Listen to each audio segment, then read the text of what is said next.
Хорошо. Давайте начинать, то время идет же, уже 10 минут прошло. Студия.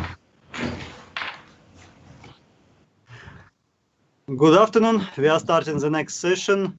This afternoon we will have two sessions, one in manufacturing engineering and another one in mechanical engineering. This first session in manufacturing engineering I will chair. My name is Vitaly Ivanov, and I would like to highlight that this session will be devoted to 5 presentations. Our speakers are ready, and we will hear 2 speakers from Germany, 1 speaker from Italy, Czech Republic, and also from Republic of Crimea, Ukraine. Our first speaker came from University of Duisburg-Essen, Dmytro Adamenko. His research concerns comparative analysis of platforms for designing a digital twin. Please, Dmytro, we are looking to hear your presentation. Thank you, Vitaly. Thank you to your audience. My presentation is, like you said, concerning the topic of a digital twin, its definition, its construction methods, and as well as the benchmarking of different platforms it can be constructed on. So I would like to start with a statement that has been said multiple times already today and will be said a couple more in the next few days, that the forthcoming digitalization is rapidly changing our life and the industry, and the currently industry development state we are currently experiencing is the so-called Industry 4.0, which combines the traditional manufacturing processes and methods and platforms with the modern smart technologies, making the objects and subjects throughout the whole product life cycle connected to each other. This allows the industrial companies to optimize their production process, make it more efficient, and gain a better understanding of them. The number of the connected devices is constantly growing and is expected to reach 75 billion devices by 2025 all over the world. So the Industry 4.0 and digitalization provide an evolution in numerous areas and make the areas constantly evolve. The large number of connected devices brings multiple digital instances of the products in the network, which generate large amount of data, which can have a great value and great potential for developers, manufacturers, and operators of the machine and the products. With these technologies and such technologies as machine learning and artificial intelligence can be combined in one framework that can be described as unity of smart product, smart factory, smart business model, and business big data, which also is one of the flagship of the Industry 4.0 and can be also described as a digital twin. The digital twin itself as a term, as a virtual model, is not new, but like as was mentioned before, with development of technologies, it became possible to network the objects in real time and monitor their performance through the gain data to represent an actual site as a product at any time. This also has led to high popularity and high interest to this topic in recent years. The goal of this work is to define the scope of a digital twin, as well as to present the possible construction methods for it, describe the platforms the digital twin can be built on, and to make a little benchmarking and define the pros and cons. Despite the gaining popularity, the digital twin as term is still not standardized, and the definition of the digital twin varies a lot depending on the context and the current application. The number of the definitions of digital twin throughout the years has reached over 100 and still counting, and it was earlier defined, the first time defined as digital replicas of a physical asset used for testing, planning and monitoring by Michael Greaves in 2002. And the definition of the same author has evolved till 2019 to a set of virtual information constructs that fully describes a potential or actual physical product. Other definitions other definitions of digital twin also show that it can be seen as a virtual model of a process or even a service. But most of the definitions have the common parts, the parts in common. Digital twin must consist of a physical object, must consist of a virtual model or its counterpart, and the connections between the physical object and virtual model must be established at any time, and this is also a scope defined for the present work.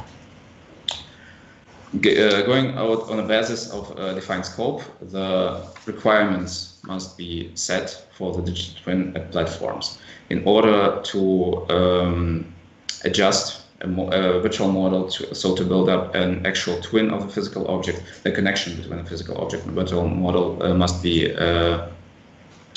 ensured at any time, so also as a continuous data transmission between them. The virtual model must also be adaptable, so that the changes that can be that would have been done at a physical object can be pursued also for the virtual model, and the traceability of these changes throughout the whole life cycle of the product must be secured. This fulfilling of these requirements could bring such benefits as the increased transparency of the processes and the product life cycle, as well as the optimization of the performance, of maintenance of them, and in order not to damage a physical product with possibility tests to perform a what-if analysis and train artificial intelligence algorithms on them. Actually, there are two different construction methods that can be distinguished, the data-based and system-based digital twin. We'll start with the data-based one. The principle of it is, has a bottom-up structure where the digital twin itself, or the structure of digital twin itself, can be derived from the scope of sensor data from the operation of it. The database digital twin can be built up on an IoT platform, and the data structuring can be performed then via the functionalities or certain assemblies there, and then will be search for the certain patterns in the sensor data that is gained in the operation of the product. The most of those platforms are also built in add-ons and algorithm for optimization of the performance of the twin, and the structure that is created by the database digital twin is simple, but lets less insights in the product itself, so the product remains as a black box in this approach. The other approach is a system-based digital twin, which can be described as a top-down structure where the links between the components, requirement, physical and logical links between the components will be predefined before the creation of the twin, before the physical twin also constructed, and the system serves as a certain skeleton for it. It can be a system model, it can be a PDM system, or even a CAD model, which describes the positions, for example, of the components in an assembly. The system model serves as a single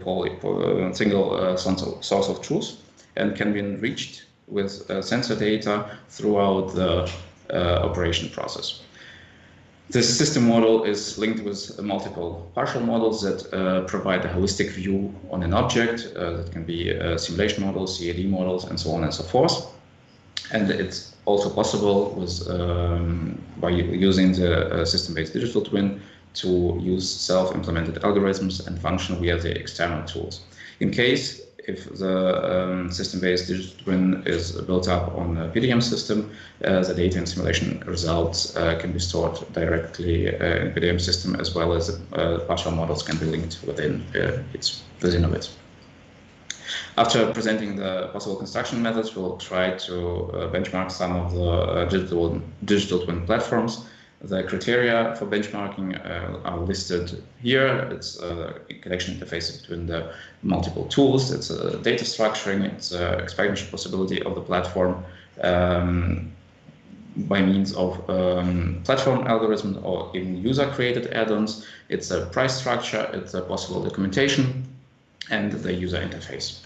For the benchmarking, have been chosen 4 platforms for the database digital twin. It's MindSphere from Siemens, PTC ThingWorks, Predix from General Electric, and IBM Watson, as well as MATLAB and Simulation-X for system-based digital twin. After the benchmarking results, it can be seen that both big players in the market, MindSphere and ThingWorks, offer great connection possibilities to the software tools within the houses, Siemens and PTC.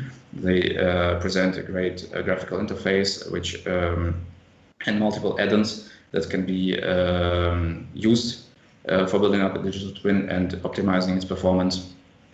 And also the platforms allow to create their own user-defined applications on it. But by the giants, it's typical by the giant, the pricing structure is unclear there.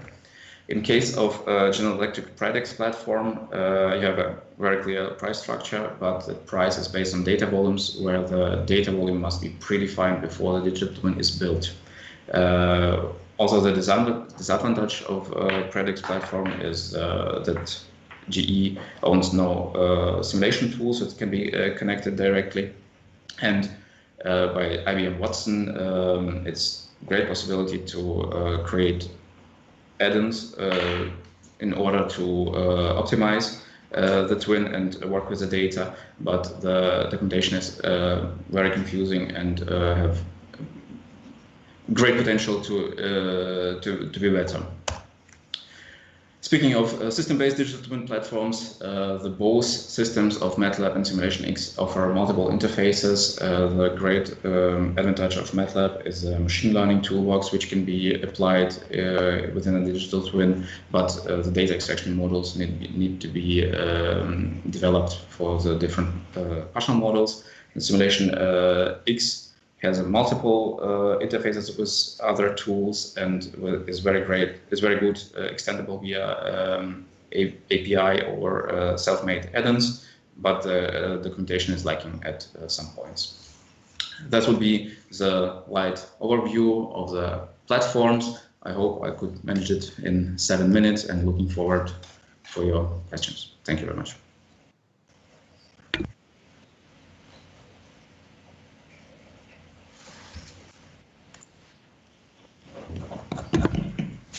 Dmitro? Yeah. Thank you very much for your presentation. It was a clearly comparative analysis about digital twins. Thank you very much. I am checking questions in Facebook and YouTube. At this moment, no questions. Thank you very much. Yep. And please tell Dominic his speech will be the third. Mm-hmm. Okay. Thank you. Okay, we have to proceed to the second presentation. Our next speaker from Italy. He represents MID academic spin-off of the University of Salerno, Adriano Manca. He is now here in the chat. Adriano, how are you? Fine. Hello, how are you? Good morning. Fine, thank you. Thank you for joining us, and we are ready to hear your presentation about your recent research results. Are you ready? Yeah. Yeah. Let's start our presentation. Can you see my screen? Yes. Okay.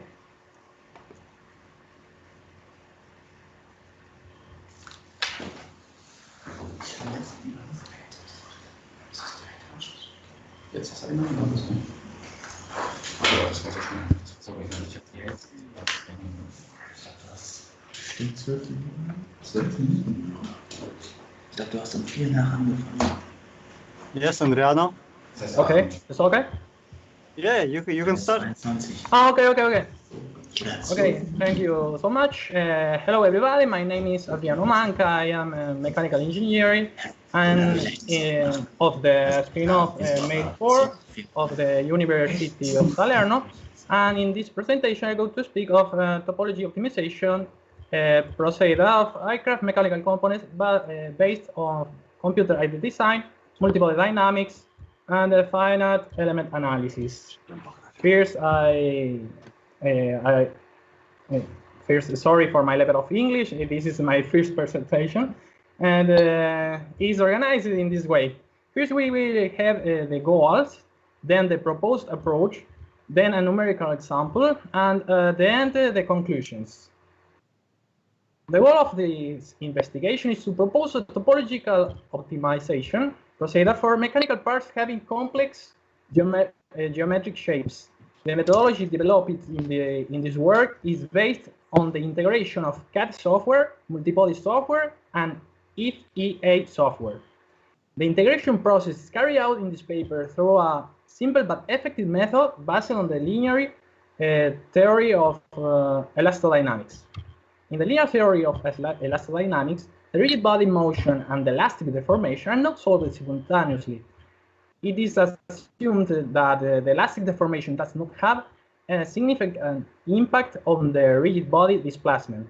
Therefore, the terms in the equation of motion associated with the rigid body motion are assumed to be independent of the elastic deformation. Finally, a topological optimization procedure is introduced and used to analyze a component of the closing system of the ATR 4272 cargo door. This is the system of the interest of the present work. The basic mathematical tools for performing the dynamic analysis and the fundamental mathematical tools on which the first part of the research methodology is grounded are: Index 1 differential algebraic equation of motion of a rigid multibody system. This is a mechanical system composed of rigid body and mechanical joints. Then, the equation of motion of a structural system obtained by the finite element method. This equation serves to analyze systems with flexible bodies and external forces. The programs used in this investigation are SolidWorks, a very productive 3D CAD software tool with its integrated analytical tools and design automation to help stimulate physical behavior. MSc Adams, automated dynamic analysis of mechanical system, multi-body dynamic simulation software, and the ANSYS Workbench, an intuitive upfront finite element analysis tool that is used in conjunction with the CAD system and all design modeler for performing structural, thermal, and electromagnetic analysis. The proposed procedure follows the flowchart in the figure. Each part of the system under study is designed in a SolidWorks environment. Once the material of each component is defined, the assembly is carried out, while the links between the components and the forces of action are imposed. After the phase, the multibody simulation is developed. To this end, SolidWorks has a direct connection with MSc Adams. Obtained the result of the forces and moment in the desired component, one can proceed to the finite element analysis with ANSYS. If the results are acceptable, one can proceed with the topology optimization. Otherwise, the component must be redesigned and the entire procedure must be restarted. To understand the fundamental aspect of the proposed integration method, the study of a slider crank mechanism is used as a demonstrative example. The proposed approach is based on the following 4 steps: preparation and import of the CAD model, execution of multi-body analysis, preparation of the FEM model, execution of structural analysis. Revolution and prismatic joints are inserted in the corresponding places to allow body movement. Obtain the desired result in terms of force and moment, we can go ahead with the finite element analysis in ANSYS. The linear theory of elastodynamics is applied in this way. First, a kinematic analysis was performed. The law of motion is imposed on the body 1. The dynamical simulation gave the law of movement of all the bodies of the system and allow to go ahead to the next step. To perform the finite element analysis, the angular velocity obtained from the kinematic analysis was imposed at the center of the mass of the body 2. For this purpose, the body tube was considered deformable to execute a dynamic structural analysis. Our case study is the ATR 4272 cargo door, a large airplane door characterized by an opening upwards and used for both loading and unloading operation. It had three main subsystems: a lifting subsystem, an interlocking subsystem, and blocking subsystem.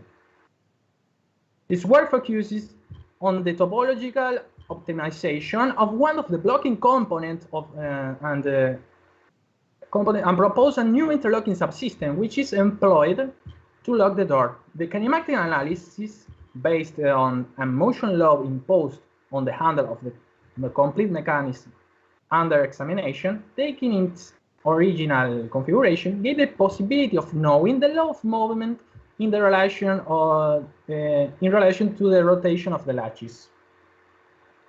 All the components of the interlocking mechanism are made of 15.5 pH steel. In the process of finite element analysis, a static analysis was performed on the latch. The system was constrained with a fixed point of union in B and with a single compression support on C face. At point A, on the other hand, an external force was applied. As a final phase of this work, a topological optimization of the latch components is carried out. For this purpose, ANSYS Workbench has a specific tool to perform this operation. Through the topology optimization tool and imposing the 70% of mass to be retained, the last simulations are performed and the results are analyzed. One observation is that the tool topology optimization doesn't allow for the use of the single compression support. Thus, reaction force is calculated and as a contraction force, and this value is applied like an external force in the coupling surface. The results obtained with the topology optimization tool are represented in the following figures. As it is clearly apparent, this shape cannot be manufactured. Therefore, we proceed to redesign it, obtaining a new component. As the last step, a structural analysis is performed on the mechanical component with its new configuration in order to evaluate its structural resistance. Conclusions. The central goal of this work is the proposals of topological optimization of one of the fundamental components of the interlocking mechanism of the ATR 4272 cargo door. The proposed procedure, which is based on the linear theory of elastodynamics, involves the use of different general-purpose computer software. For the computer-aided design, SolidWorks was used, while MSc Adams was used for the dynamic analysis of the rigid multibody system. Also, ANSYS Workbench was used to implement the finite element analysis of the latch. Once the mechanism of the cargo door was imported in the CAD environment, the geometric model was simplified to facilitate subsequent dynamic analysis performed in a multibody environment. After the kinematic and dynamic analysis, the external force and moment acting on the latches were used to perform a static structural analysis with the help of a finite element model developed in ANSYS. Through the topology optimization tool of ANSYS, the optimization of the component topology was carried out. The numerical results found in this investigation showed that the new design of the aircraft component of interest has considerably improved its performance. Thank you for your attention. Thank you very much, Adriano, for an interesting speech and interdisciplinary research regarding computer-aided design, finite element analysis, topology optimization. Of course, it's really interesting, especially for aircraft production. Thank you. I have one question. Is your research practice-oriented research for company, or it's more theoretical? No, it's for a company. It's for a company. For DSMIE company is a company that work with airplane, doing piece for airplane. These things. Thank you very much. You're welcome. There are no questions in our online streaming in YouTube and Facebook, so thank you very much for joining us, for participation in the conference and sharing your research. Thank you very much. Thank you for you. Thank you to you. Thank Bye. you. Bye.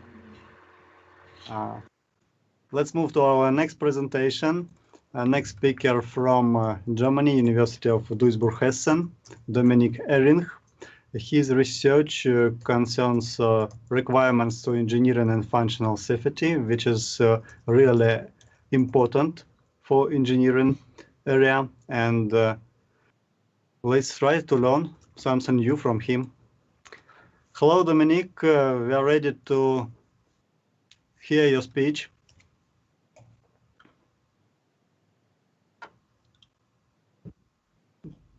Please.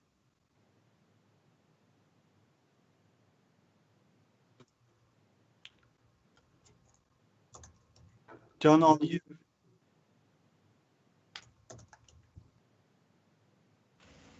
Okay. Do you hear me? Yes. Okay. Sorry.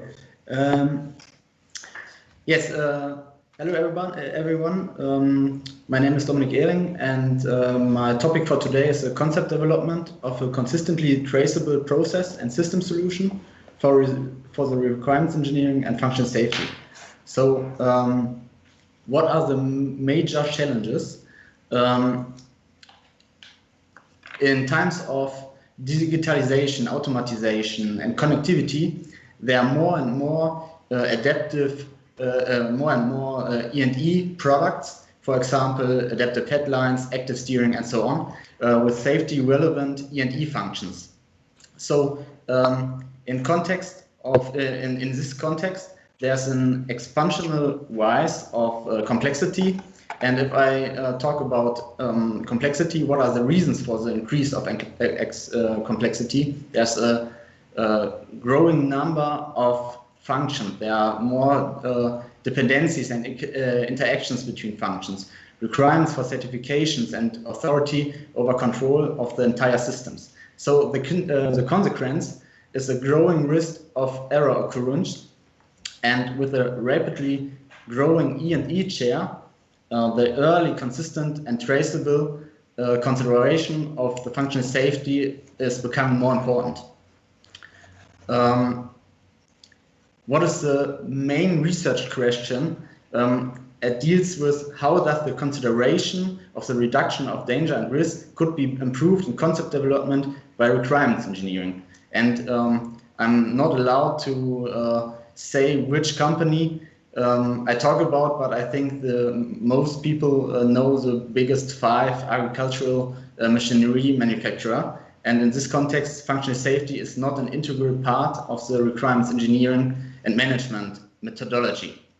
So what is the aim? The aim of the research isn't the expansion of theoretical and scientific understanding. Instead, it focused on the important aspects of industrial implementation. And in this context, the integration of functional safety is the aim of the research. So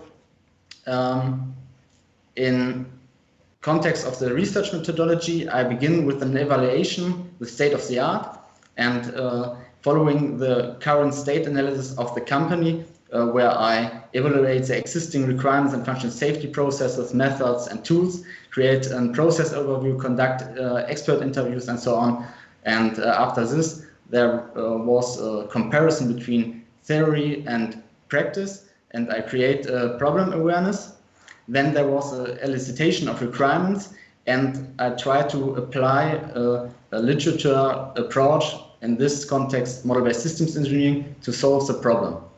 In the end, I tried to validate the approach by an FLP structure in 3D experience. So on the next two slides, I want to give just a very short introduction into the requirements engineering and management framework.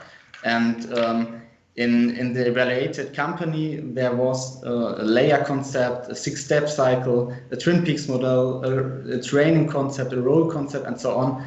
But on the other side, there was the functional safety, very poorly documented, not transparent, and separated from the requirements engineering and management framework. So even if functional safety is a part of requirements engineering, in theory, practice often shows a completely detached view.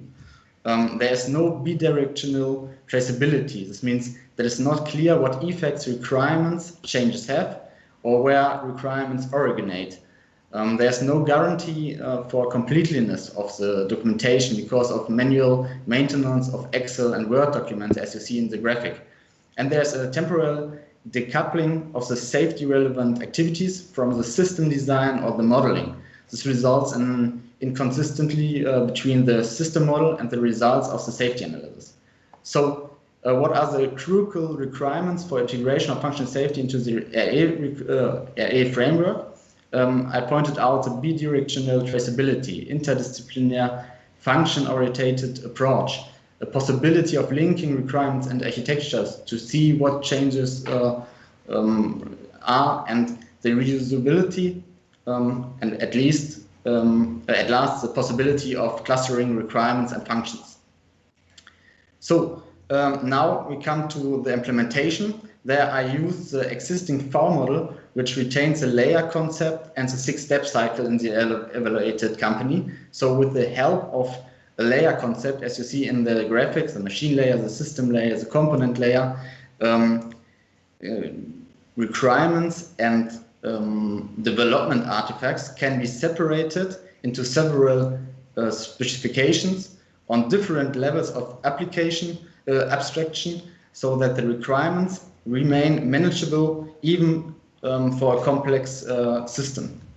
On every layer, the 6-step cycles with identification of stakeholders, elicitation, documentation, analysis, and the review will be carried out. And according to the Twin Peaks model, solutions are developed parallel to the requirements on each level and will refine on the next level. So everything in red affects or touches safety relevant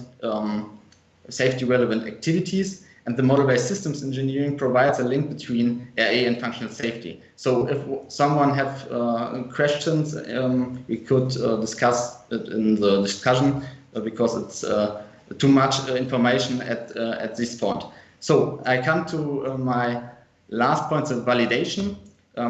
I tried to validate the approach with an RFLP structure. So I built up RFLP structure with requirements, with the functional structure, with the logical structure, and tried to analysis or evaluate the fulfillment of the determined requirements, as you can see in this table. And it's a high fulfillment through the database-centered model-based systems engineering.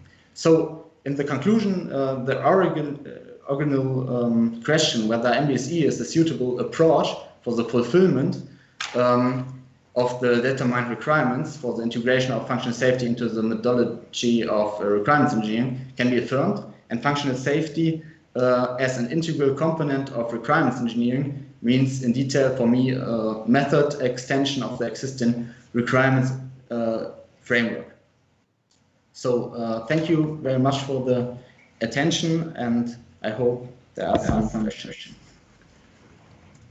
Thank you very much, Dominique, for your interesting presentation. Thank you very much for clearly understanding why safety engineering and functional safety is important for design, for implementation, for operational research. At this moment, I see there are no questions in our channel. So Okay. thank you very much and good luck in your future research. Hope to meet you next time. Thank you. Thank you. Bye. Bye. And we're going to the next speaker. The next presentation is an international research between Yildiz Technical University from Turkey and Crimean Engineering and Pedagogical University, Republic of Crimea, Ukraine. And the title is The Influence of Milling Parameters on Cutting Forces in High-Speed Milling of Polymer Materials. The speaker is Ruslan Jamaladinov. Ruslan, hi. Hi. Thank you, Vitaly. Do you hear me? Yeah, we hear you. Okay.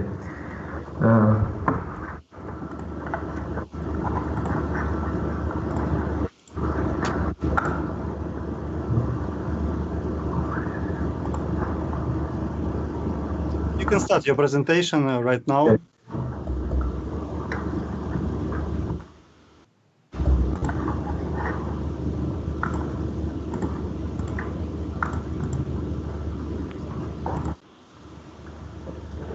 Good afternoon, dear participant. My name is Ruslan Jamaladinov. I'm a graduate student of Crimean Engineering and Pedagogical University. With me, my colleague and one of the authors of this work, Shep Jamilov.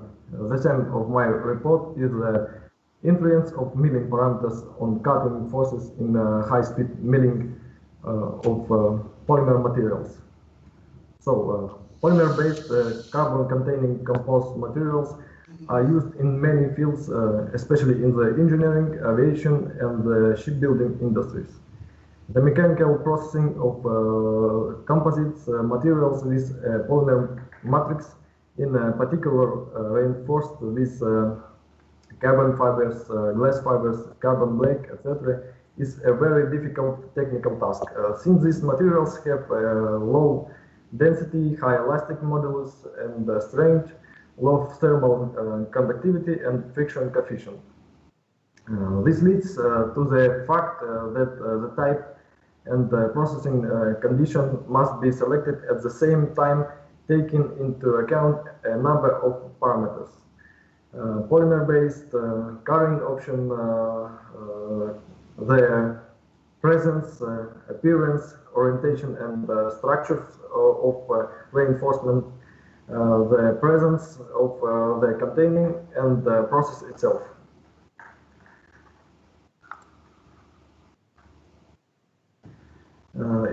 In this work, experimental studies were carried out by milling of pure polymer, PA6, and carbon black reinforced polyamide materials.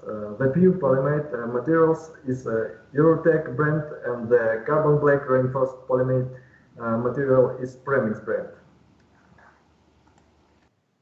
On this slide, you can see plastic injection machine and the mold cavity.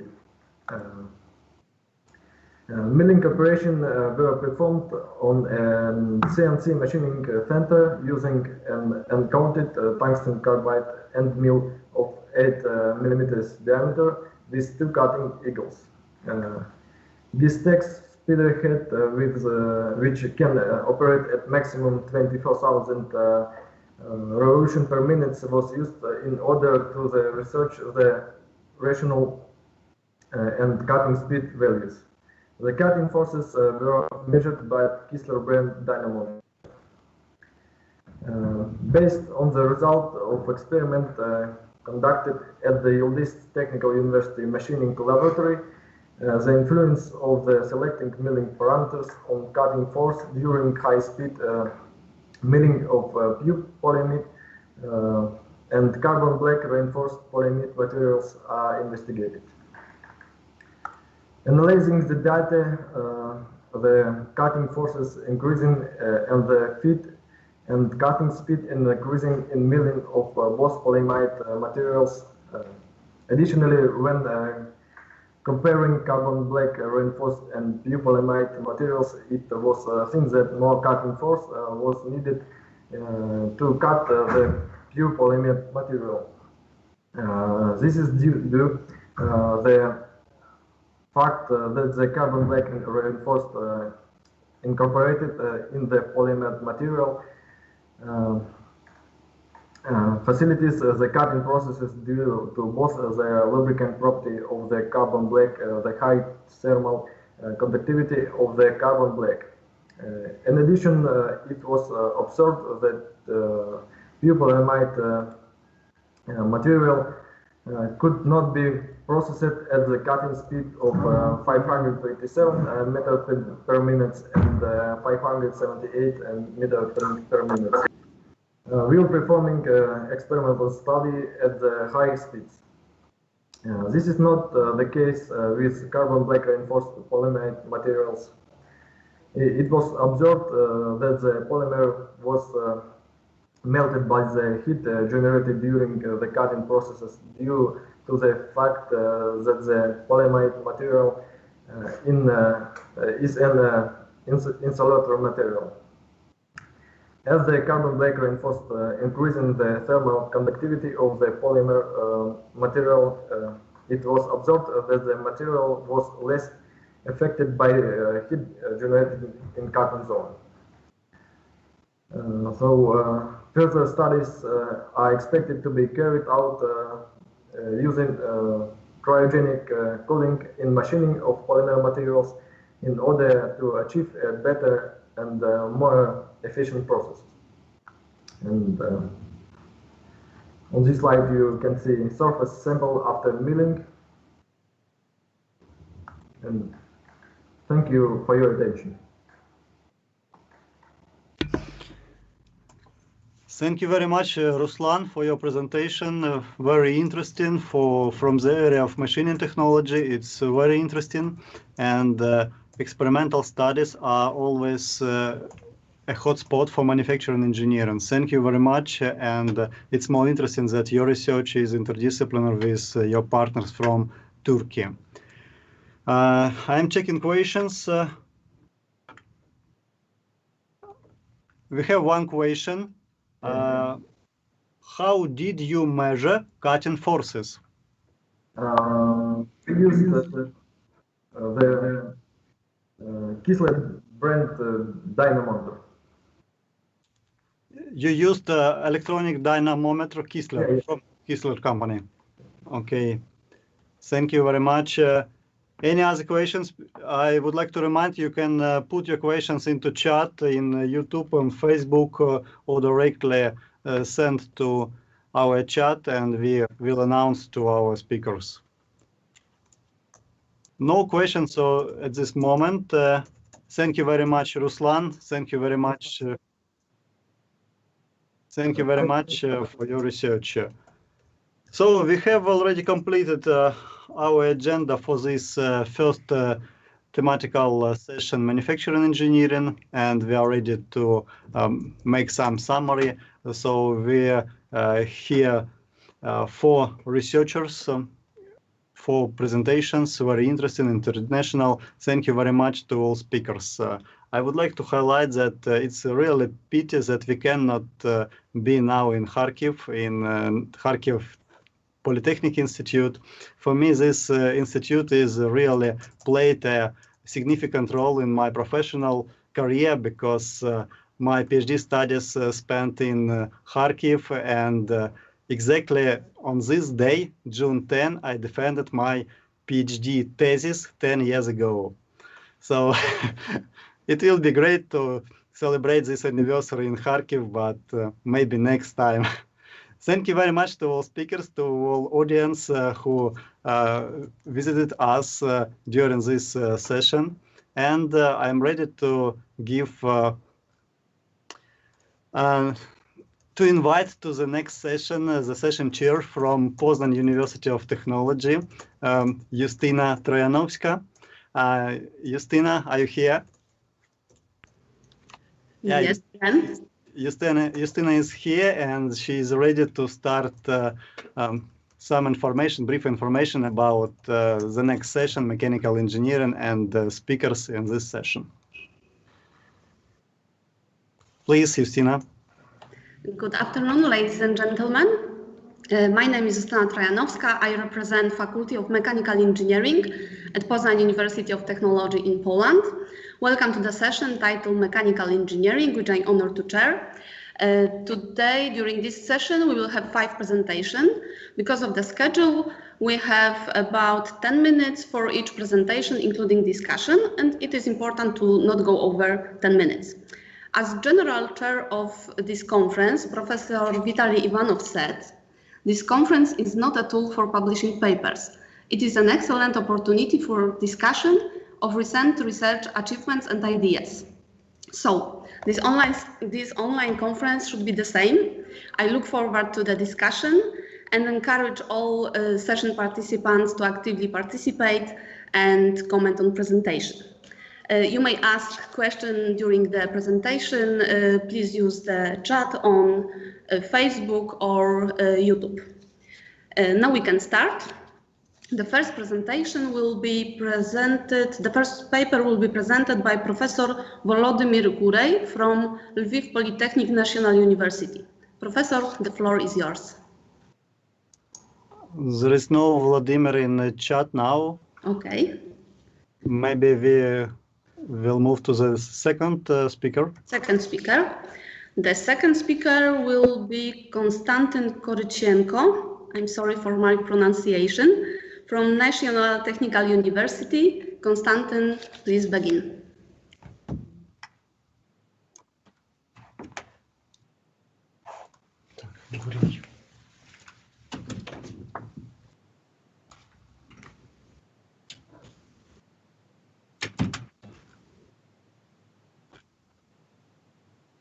Please unmute your microphone.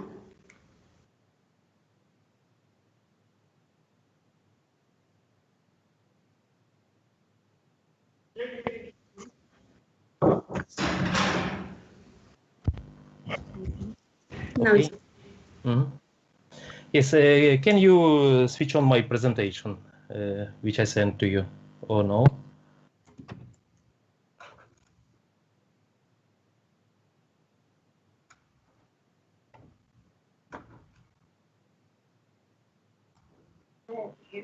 Maybe you may.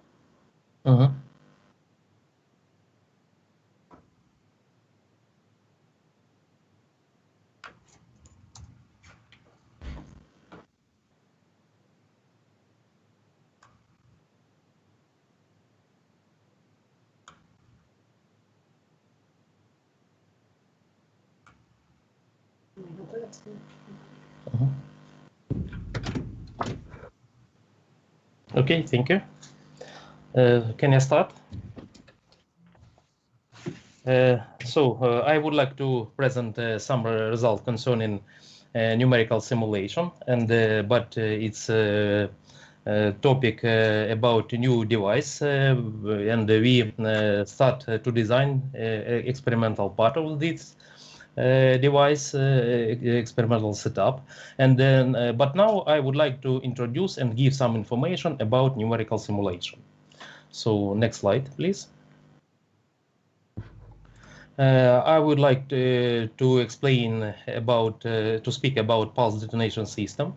Now this system start using as a detonation gun, and there is some attempt to apply such system as in aircraft, as aircraft engine, and but the people met some problem concerning mixture application. And please, next slide, I explain in details.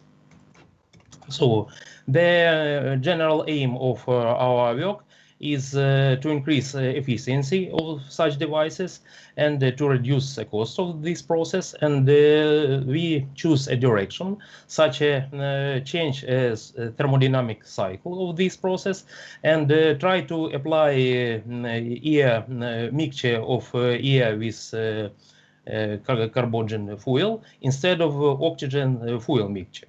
And my question, how it can be achieved this aim? Please, next slide. So we are going to compress this mixture in a detonation tube, And it's well known then in this case we transform to the Noah cycle change on Humphrey cycle. And next very important point that compression of mixture allow to increase detonation sensitivity. In this case it's easy to initiate detonation in such mixture. Next slide.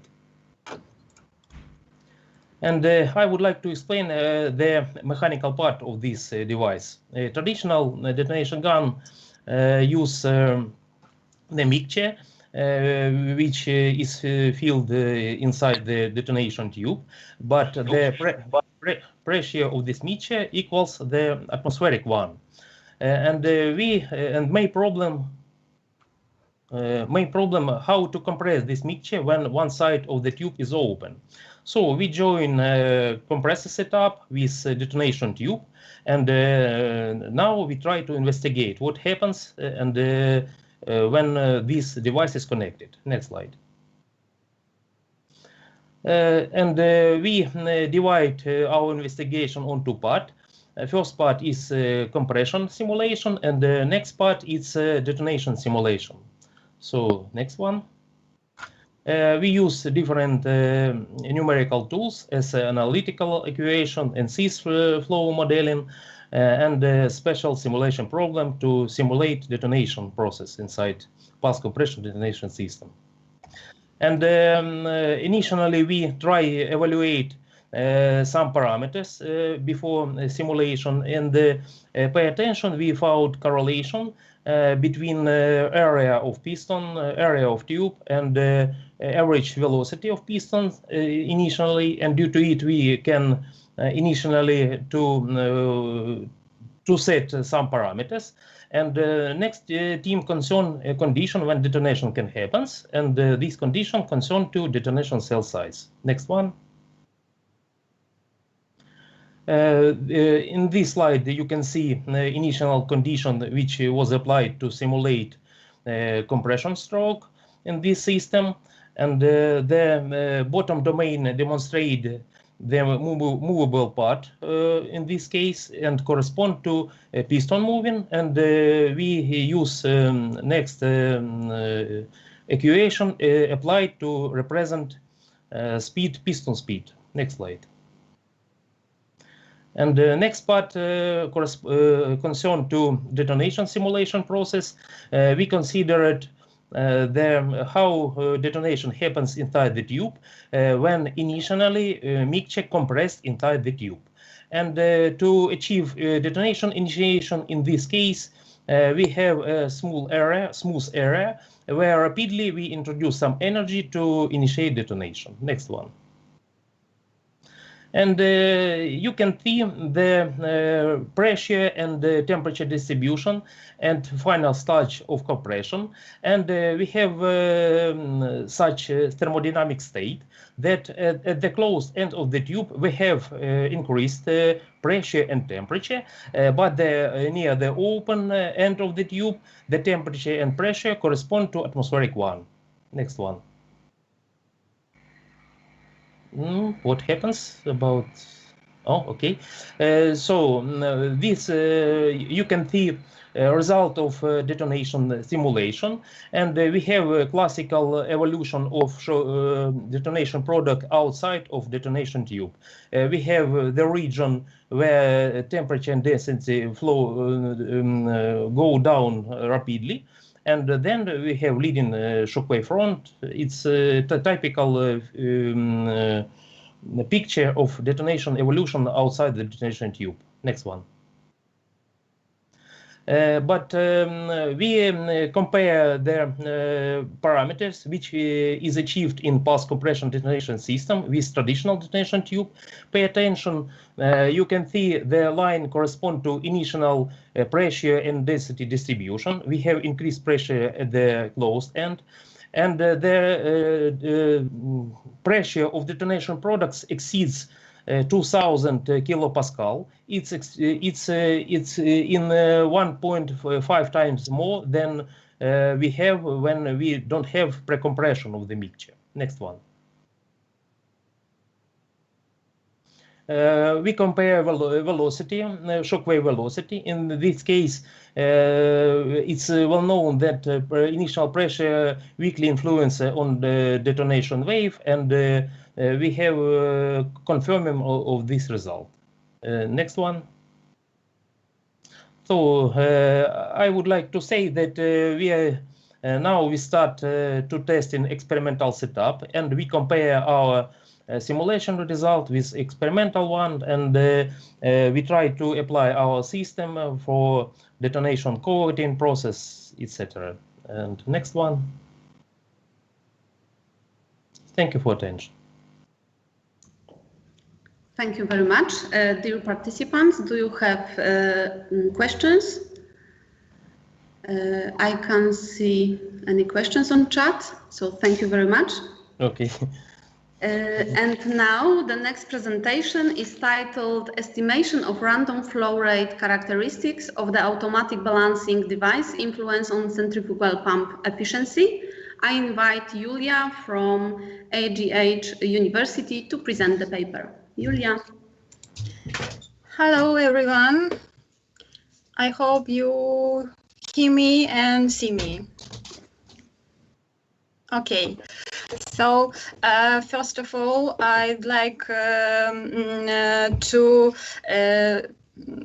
thanks for organizers and for colleagues that we have such opportunity to speak, to discuss engineering problems, to share with new methods and ideas, and to get a new contact. So thank you very much for this opportunity, and it helped us. And yes, you're right. Together we can more, even in this and such difficult situation. So I'd like to present briefly the results of our research made in collaboration with my colleagues from Sumy State University. I am represented University of Science and Technology in Kharkiv.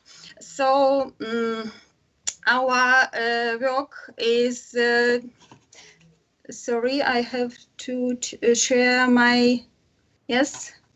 You don't see my presentation. Okay, so I'm sorry.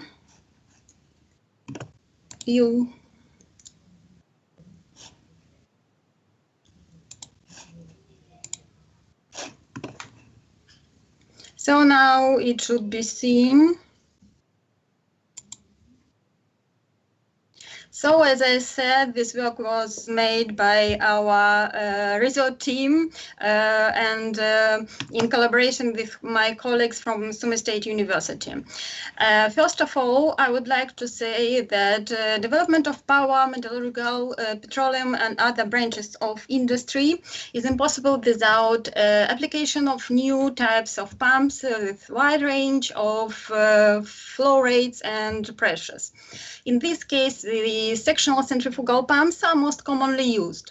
And typical construction of such pumps consists of 2 or more impellers and heavy, for instance, see the multi-stage pump with 11 impellers or 11 stages. And development of pump calculation model is very complicated, even with considering the modern numerical abilities. Moreover,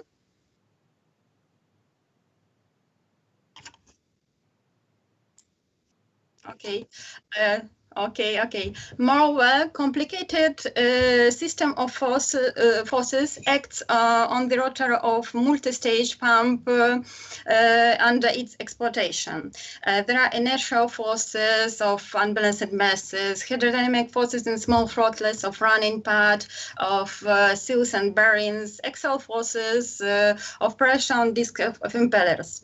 And the axial force is the biggest one, and its value can be measured by tens or even 100 tons of kilonewtons. So this problem is very actual for such machines, and to understand this axial force and why it acts, we should see that axial force is caused by the lack of symmetry of impeller in the plane which is perpendicular to the rotor X. The area of outer surface of the main disk is bigger than the outside surface of cover disk, so it leads to a rise in the axial force acting in directions to the inlet. Under the action of this axial force, the rotor generates axial displacement, causing the static and dynamic parts to grind and collide with each other, resulting in serious damage of the pump. So the balancing of this axial force is the key to improving the overall performance and safety of the pump. There are various methods for balancing the axial force of pump rotor. For example, truss bearing arranged outside the pump, a balance hole or balance pipe is arranged on the pump cavity to reduce the pump pressure. The impeller is designed to adopt a back blade, double impeller, or symmetric distribution of impeller and the like. But the automatic balancing device, in some literature, it can be called balancing disc, is widely used in the axial force balance of multi-stage pumps. This device is located behind the last stage and is quite simple because it consists of two gaps, axial and radial, and pressurized liquid flowing out from the final stage flows into the cavity in front of the balance disc through the radial gap to form a higher pressure stage. Balance pipe is opened on the cavity on the rear side of the balance disc and communicates with inlet of the water pump. So after the balance disc, we have almost the pressure at the inlet of the pump. So since the pressures in the two cavities before and after these balance discs are different, it results in rising the axial force directed outside the inlet and balancing this axial force about it I talked about earlier. So in our work, we have such complicated problem because among these obvious advantages of automatic balancing device, this device is a unit where the most of volume and mechanical losses take place. And this fact can result in substantial declination of pump efficiency. Moreover, geometric parameters of automatic balancing device are determined by other operating parameters, geometric parameters of running part of the pump, and geometric parameters of automatic balancing device itself. Moreover, under operation of the pump, all these parameters can change because, as everyone knows, calculated characteristics of pump is not always can be reached, and every pump works with its own operating parameters. Inside this working interval, which is calculated by designers. So this topic and this problem is quite difficult because not only interaction of these geometric and operating parameters should be considered, but some of parameters are random. Because, for example, if we're talking about the automatic balancing device of traditional construction, as I said, there are cylindrical throttle and phase throttle divided by cavity, then the middle gap in this cylindrical throttle, initial middle gap, is the subject to variations and should be modeled by some distribution. So for such appliances, we can use the normal distribution, and the parameters of this distribution will be known because the new mean value and the interval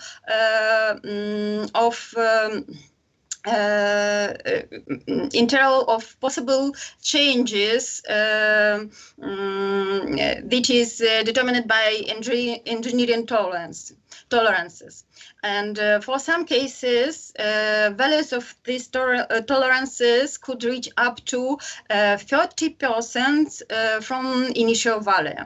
And this initial value of middle gap, which is normal distributed, under operation of the work can change because of the, as I said, we can see the normal distribution, but on this normal distribution we should consider and changing of this middle gap under operation, because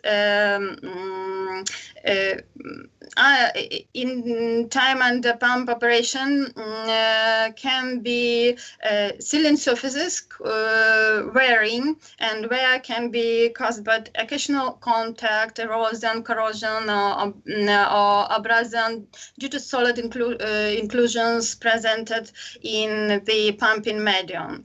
So in our work, we investigated only the erosion wear of sealant surfaces, and this process leads to an increase of middle radial gap of cylindrical throttle, and accordingly to a change in hydrodynamic characteristics of automatic balancing device.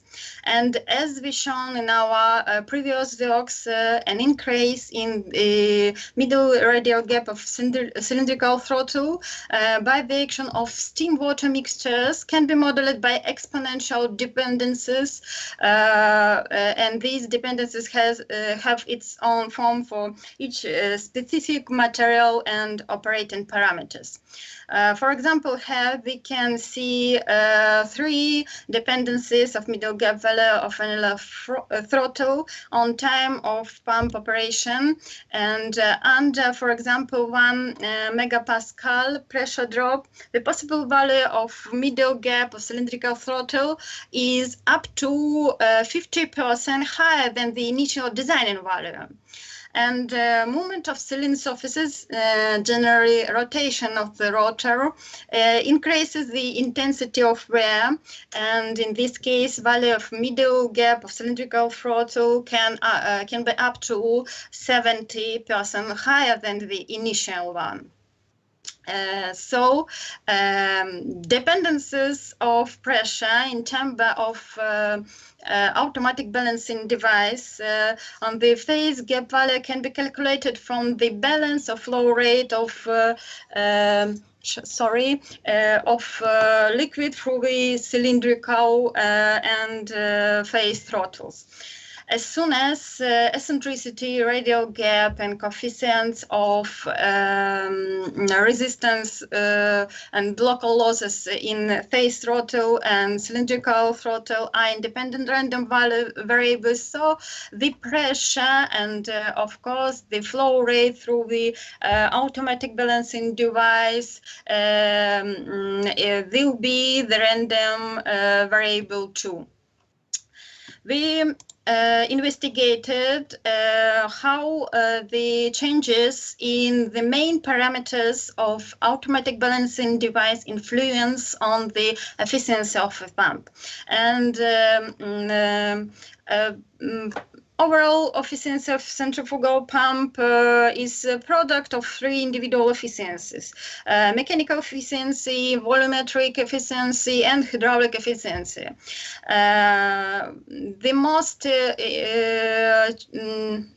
The biggest changes could be in volumetric efficiency. There we can consider possible changes in flow rate through the automatic balancing device. And if we speak about random variables, as I said, middle gap in cylindrical throttle, eccentricity, taper, froma, and the losses coefficients in cylindrical and phase throttles, so we can find out the probability density of volumetric efficiency of the pump, because most of these random variables can be modeled by normal distribution, except the eccentricity, but they can model the changes of eccentricity by truncated distribution of Rayleigh. And using this probability density, we can calculate the possible declinations of volumetric efficiency of pump, and of course estimate the changes of overall efficiency of the pump. So at this figure we can see the deterministic dependencies of the flow rate through the phase throttle with corresponding erosive change in the middle gap value on cylindrical throttle. This dependencies shows us that the balancing fluid flow through the balancing device will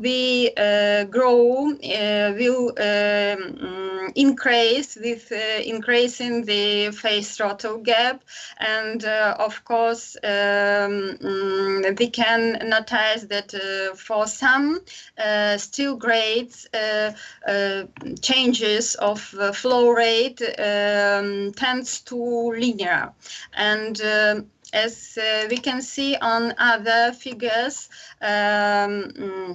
there you can see the change in the mean value of the flow rate through the balancing device from the middle phase gap for two operating times values, 2000 and 6000 hours. The mean value of flow rate through the balancing device differs from its deterministic value to the lower side, but about 1%. So a difference in insignificant, and under engineering calculation we can use deterministic values obtained with considering the erosive change in the gap in time. We can use as mean values. Next figure shows us the probability densities of flow through the balancing device. These curves were obtained for 10% deviation of middle gap of cylindrical throttle due to tolerances. And this increase in the phase gap value, the interval of the possible values decreases. And in addition, an increase in phase gap leads to an increase in the mean square deviations, and accordingly in the intervals of the possible flow rates through the balancing device for mixed time instance.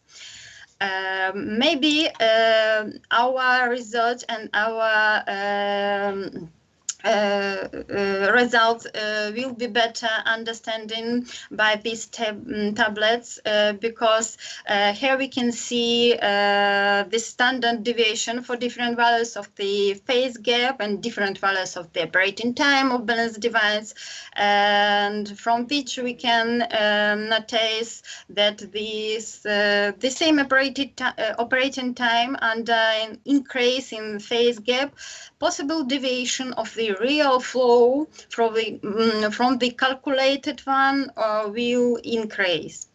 And decrease in pump efficiency due to tolerances and reservoir of sealing surfaces of the cylindrical throttle can reach 2.5%. With an increase in the relative deviation of the gap, the volumetric efficiency of the pump decreases. So the main result, we can say that under designing and calculating automatic balancing device, it should be considering that its geometric and operational parameters have a probabilistic nature, and the operational characteristics of the pump, and in particular automatic balancing device, change under operation. And for pumps, pumping steam water mixtures and some contaminated liquids, this change first of all caused by erosion wear of throttlers. The erosion process has a pronounced probabilistic nature. The result obtained in our work confirm and also give a numerical estimation of the expected difference between the calculated or theoretical and the operational characteristic of the pump. Now, so this is briefly what I'd like to represent. Thank you for your attention, and I'm waiting for your questions. Julia, thank you very much for giving presentation. And now it's time for questions. Okay, thank you, Julia. Thank you for good presentation. Actually, balancing of axial forces is an urgent problem in pumping industry due to the fact that the parameters of pumps, such as frequencies and pressures, are permanently increasing. This problem is quite complicated, and please ask the next question. Do you solve a direct problem or maybe coupled in disciplinary problem of hydroaeroelasticity of the automatic balancing device, considering the probabilistic character of the geometric and physical parameters such as eccentricity, gap, loss coefficients, etc.? Thank you for your question. First of all, I'd like to say that we didn't solve the hydroelastic problem, only hydrodynamics problem with considering of the possible changes in some parameters. This problem is very complicated and analytically almost impossible to solve. So in the future, our researchers, we are going to use the proper programmer to have an opportunity to solve this hydroelastic problem with considering probabilistic nature of some parameters. Thank you for your answer. Thank you. Any more questions?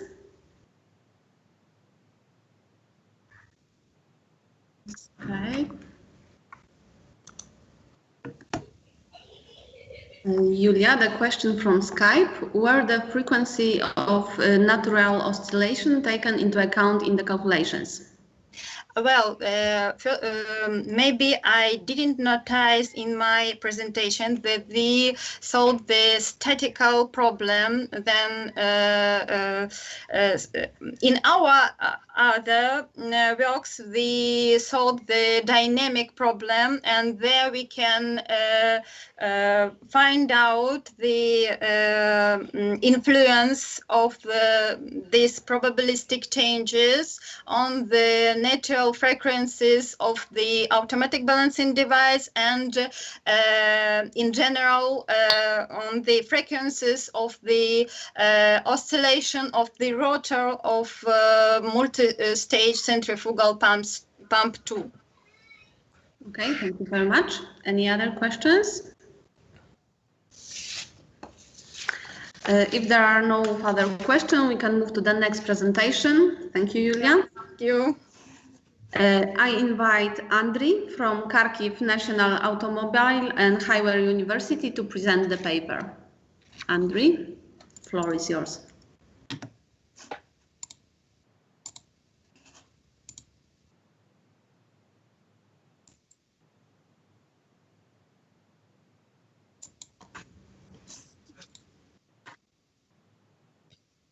Секундки.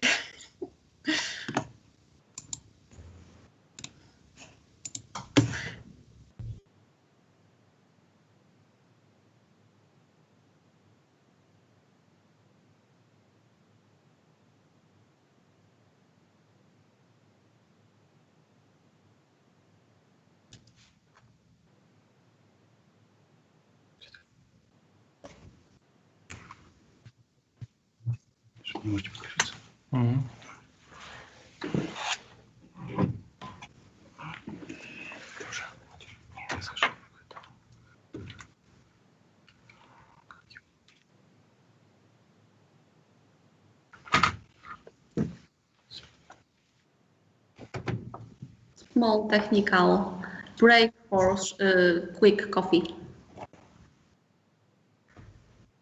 Okay.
Вы меня слышите? Алло.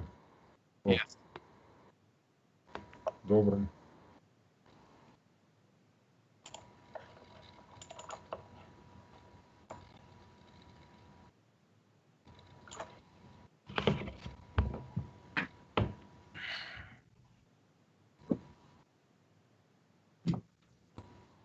Окей.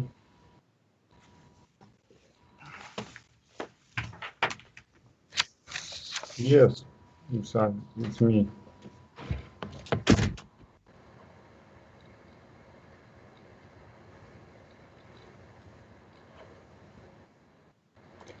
Good afternoon. My report will be about swirling flows.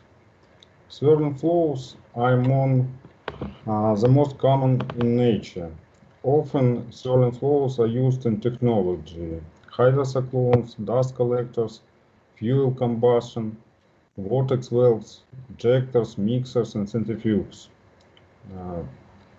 Please, next slide. I don't watch the slides. Slide 2.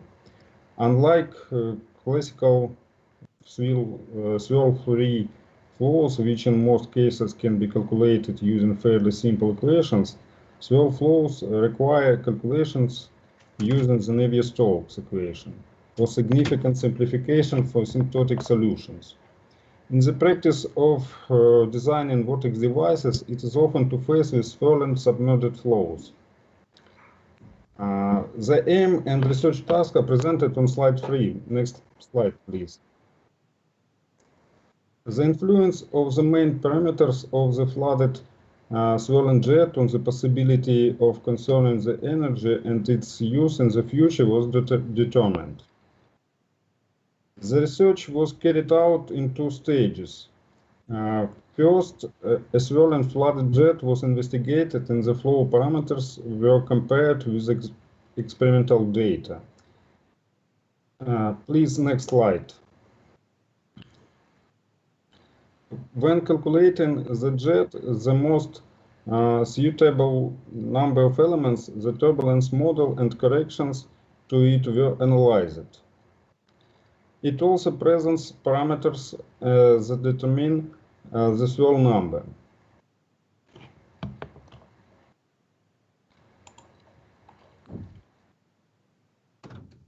Slide 4.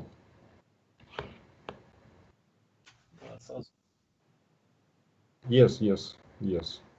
Thanks. Most often the swirling flow is either thrown out or is not fully used with the help of guide vanes. On the other hand, the use of classical flow direction methods has drawbacks when used for swirling flows. Please, next slide. There are 2 approaches to the study of swirling flows: experimental and calculated using computational fluid dynamics, CFD. To date, a huge number of studies of coherent vortex structures that occur during the expiration of swirling jets. However, there is still no clear understanding of the features of their rotation and their quantity, depending on the swirl number. Slide 5. Please, next slide. Slide 6 shows devices that create a swirl of the flow in the fluence of the swirl number on the features of the jet flow. When optimizing flow parameters, CFD calculation are the best way with further verification of the adequacy by experimental research. Please, next slide. Slide 7. Experimental research was taken from Bauschaki. 3D mean velocity fields of axial velocity is a function of radii for SNG equals 1.4, as shown on slide. The experimental data were obtained using the stereo PIV technique. Next slide, please. The system of equations of SST model adjusted for the effect of streamline curvature and system rotation is a slide 8. It was used the standard open form solver based on the control volume method and the PISO algorithm. It was sufficient for research with the 6 million number of elements. All grid partitions provided the parameter y plus less than 2. To confirm the possibility of using the above mathematical model in the class of problems solved in the study, the calculation results were compared with the experimental data. Please, slide 9.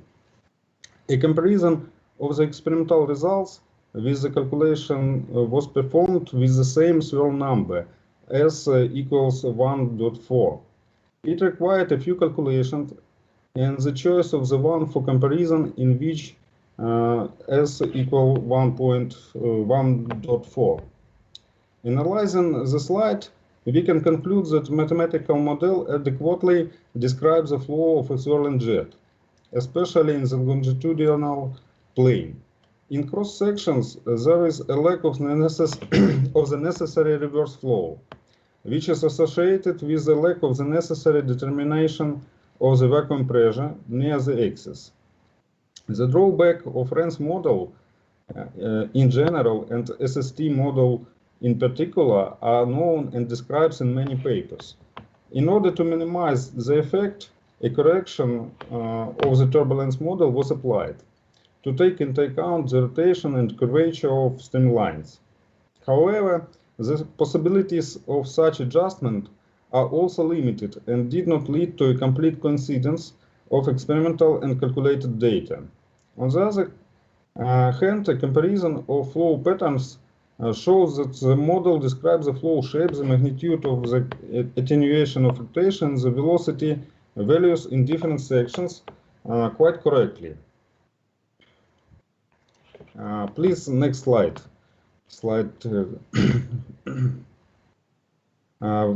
By definition, a confuser is a pressure pipe that tapers downstream.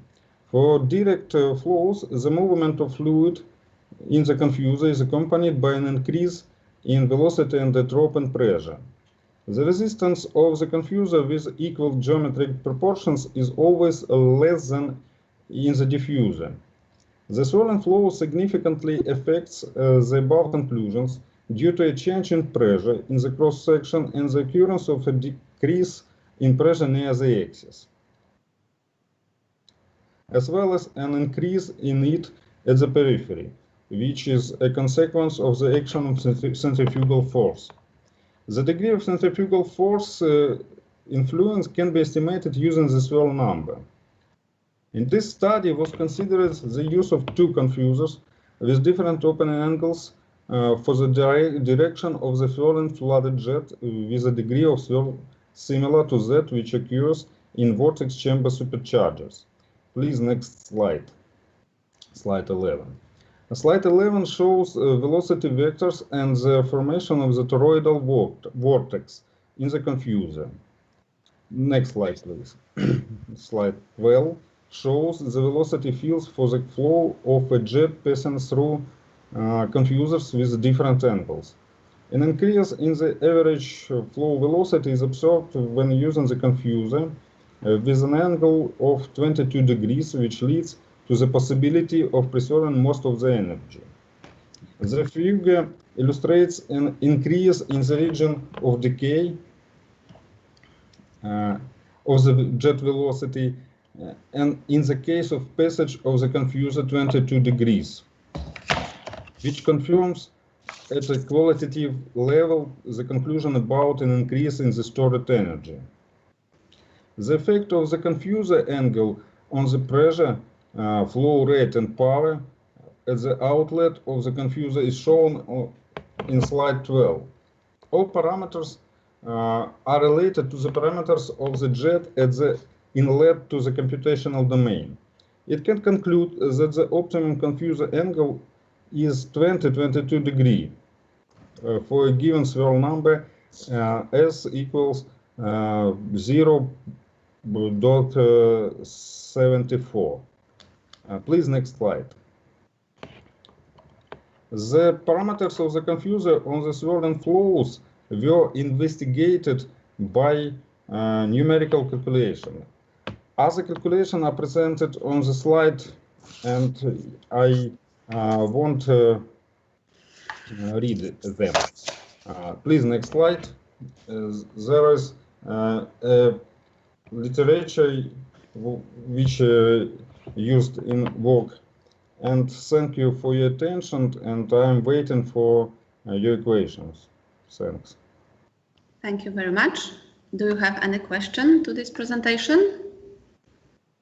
I'm looking for the chat.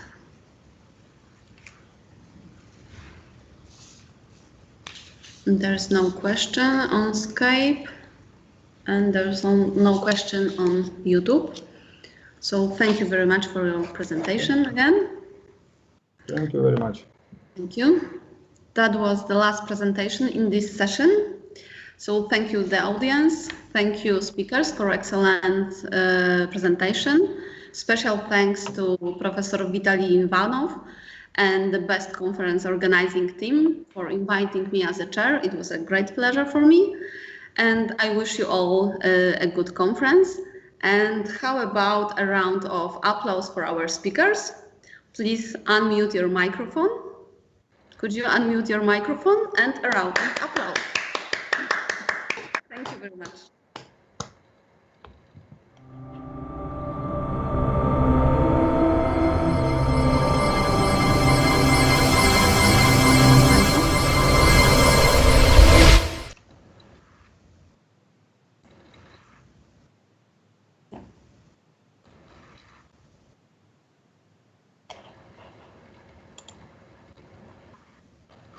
Professor Pavlenko, could you unmute your microphone?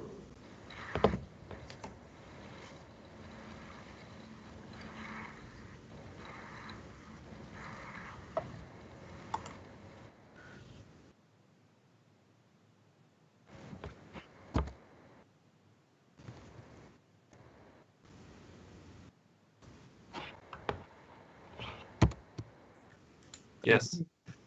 Okay. Do you hear me, Justina? Yes. Thank you again for the excellent session provided by you as a session chair. And I highly appreciate your contribution in the development of the conference and our Association for Technological Development and Innovation. And I hope the further collaboration between our universities and faculties will be so fruitful as now. Thank you again and see you. Goodbye. Thank you. Dear friends, now we have time and possibility to make a poster session. So in a few minutes, the poster session will be started.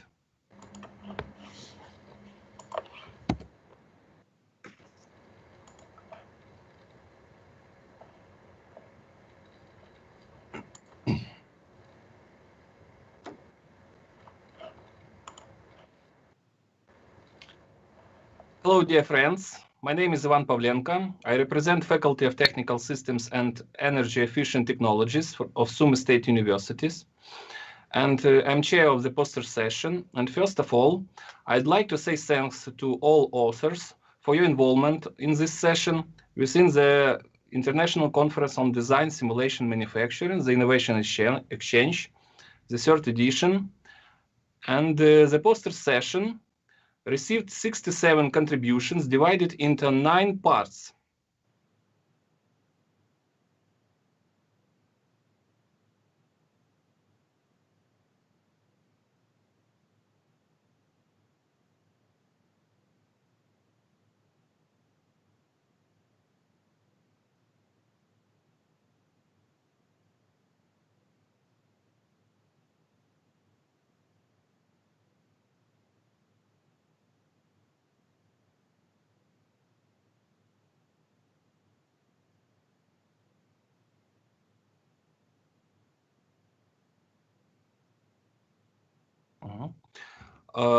All the materials from the poster session are now available on the website via the link presented on this slide.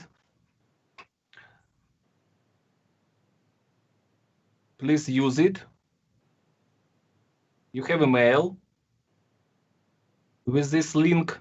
And what about the parts of this session? The first part is aimed at the development of computer-aided technologies for product design. It also includes studies in the development of modern trends in manufacturing engineering using the comprehensive mathematical modeling, computer-integrated and control information systems, as well as parameter optimization of machine tools and application of digital twins. This part also includes studies in the field of ensuring the reliability of technological equipment. The second part includes studies in the field of implementation of smart manufacturing systems and Industry 4.0 strategies.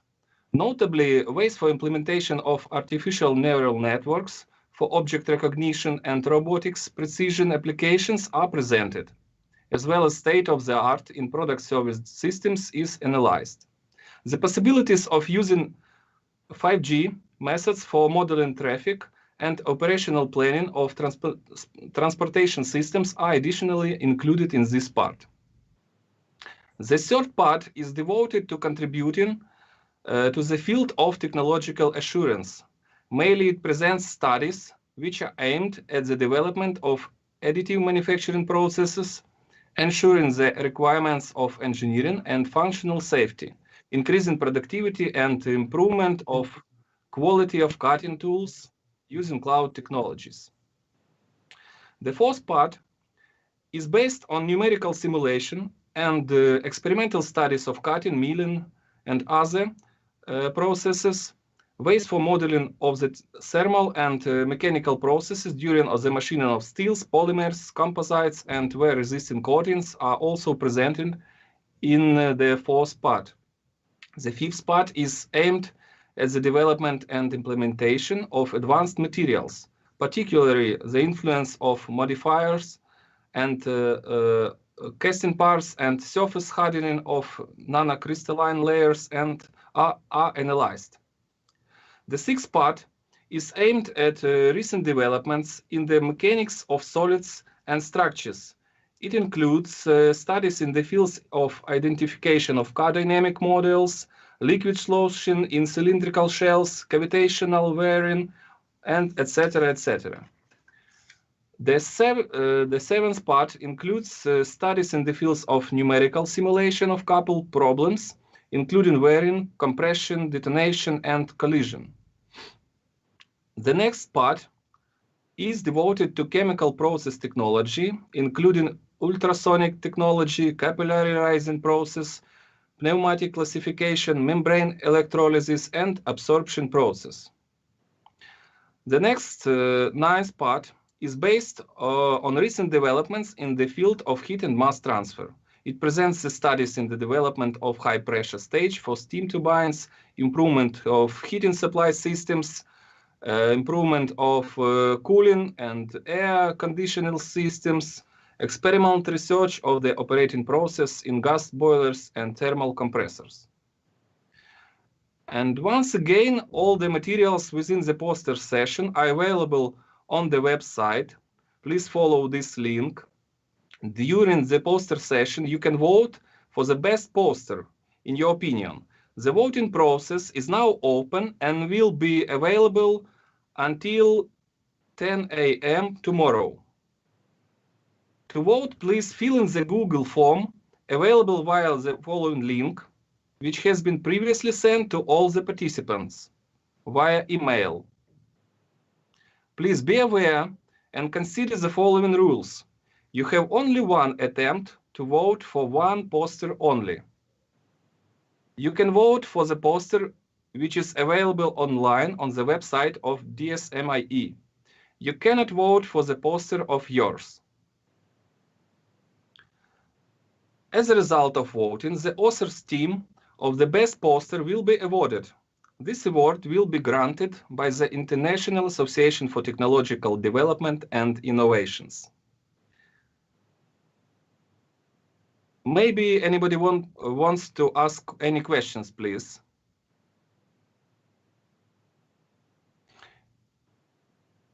If there are no questions, let